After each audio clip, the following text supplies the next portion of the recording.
ఇప్పుడు జావ గురించి మాట్లాడుకుందాం. ఒక గ్రెయిన్ ని ఫ్లోర్ గా చేసిన తర్వాత, అంటే ఒక గింజని పిండిగా మార్చిన తర్వాత చేసే పదార్థమే జావ. గింజని పిండిగా మార్చినప్పుడు దాంట్లో ఉన్న జిఐ హై లెవెల్ అయిపోతుంది. అంటే నేను మీకు ఇప్పుడు ఒక ఎగ్జాంపుల్ చెప్తాను. స్వీట్ పొటాటో మనలో చాలా మంది చాలా ఇష్టంగా తింటూ ఉంటాం కదా, అది బాయిల్ చేయక ముందు వెరీ రిచ్ ఇన్ ఫైబర్, మనకు డేలో కావాల్సిన ఫైబర్ శాతంలో 15% దాంట్లో వచ్చేస్తుంది. అది బాయిల్ చేసిన తర్వాత వెరీ హై జిఐ అయిపోతుంది. సో అలాగా ఫైబర్ అంటే పీచు పదార్థం మన శరీరానికి ఎంత అవసరమో, అది ఎంత మంచిదో, లో గ్లైసమిక్ ఇండెక్స్ ఉన్న ఫుడ్ తీసుకోవడం కూడా అంతే మంచిది.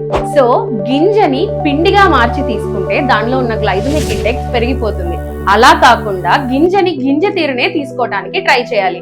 అంటే జొన్న పొంగల్ లాగా, బియ్యంని పిండిలాగా చేయకుండా డైరెక్ట్ గా రైస్ లాగా కన్జ్యూమ్ చేయడం మంచిది. అసలు జిఐ అంటే ఏంటి?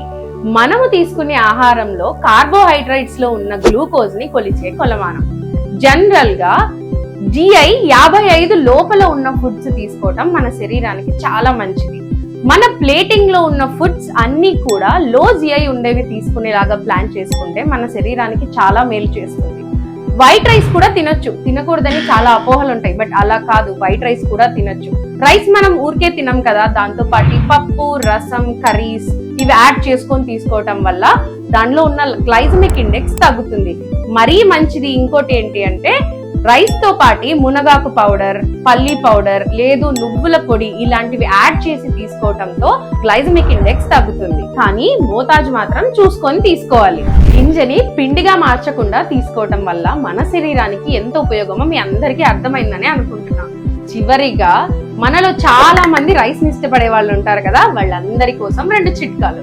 ఒకటి, మనం రైస్ తీసుకునేటప్పుడు దానిలోకి 2 చుక్కల నిమ్మరసం యాడ్ చేసి తీసుకుంటే దానిలో ఉన్న గ్లైసమిక్ ఇండెక్స్ తగ్గడానికి ఛాన్సెస్ ఎక్కువగా ఉంటాయి. రెండోది, ఫర్మెంటెడ్ రైస్ అంటే చద్దన్నం. ముందు రోజు వండిన అన్నాన్ని నెక్స్ట్ డే తీసుకోవడంతో దాంట్లో ఉన్న గ్లైసమిక్ ఇండెక్స్ మొత్తం పడిపోయి ఉంటుంది.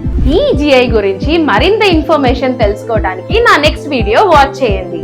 నేనిచ్చే చిన్న చిన్న టిప్స్ తో మీ ఆహారంలో మార్పులు చేసుకుంటూ లైఫ్ స్టైల్ ని హెల్దీగా లీడ్ చేయడానికి నా ఛానల్ ని సబ్స్క్రైబ్ అండ్ ఫాలో చేయడం మర్చిపోకండి. See you next video. Bye.